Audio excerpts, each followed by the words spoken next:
Bismillahirrahmanirrahim. Nahmaduhu wa nasalli ala rasulihil kareem. The purpose of this session is to introduce Islamic Management Style. This management system was introduced 1400 years ago, but it has not been researched or practiced.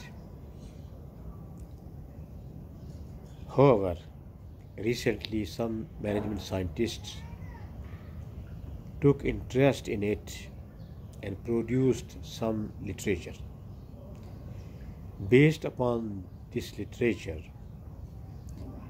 the purpose of this session is to investigate the need of the Islamic management system so that it can be practiced in the organizations. It is a tradition that whenever a new system is presented, then existing systems are evaluated and its demerits are identified so that they can be improved in the new system and in the new theory. When we look at the existing system, we can say that this system is based upon hierarchical structure. This means that there are many layers of management. In some organizations, there are more than 10. In normal business organizations, they have been divided into 3 broad categories: senior managers, middle managers, and operational managers. In this system, the authority flows from top to bottom. It implies that more authority is possessed and exercised at the senior levels of management than the lower level of management. The operational management have little to say in decision making, and sometimes they don't know the realities of their own work.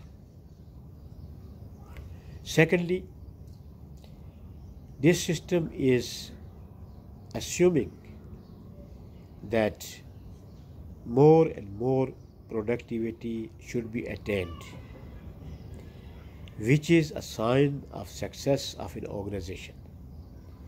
Productivity is a ratio of output and input. Input also includes the human beings.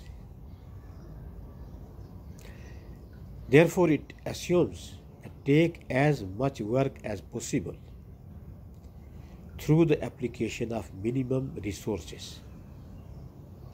In other words, take as much work as possible from the human beings because they are also machines like other machines.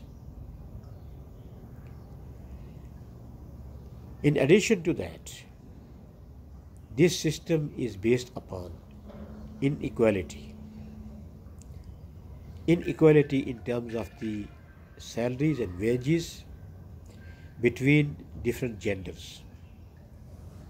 Female workers, even in the developed countries, are receiving less benefits than their counterpart male workers in the same organization. And it is one of the key issues management is addressing in those countries. Compared to that, Islamic management system is assuming that people are human beings first of all. Since they are human beings, therefore this character should be taken into account while they are working. Second, they are Muslims. And since this system is focusing upon the Muslims, therefore their main concentration is upon the Muslim employees and managers. Third, that the employees are employees at the third level. First they are human beings, then they are Muslims, and then they are employees.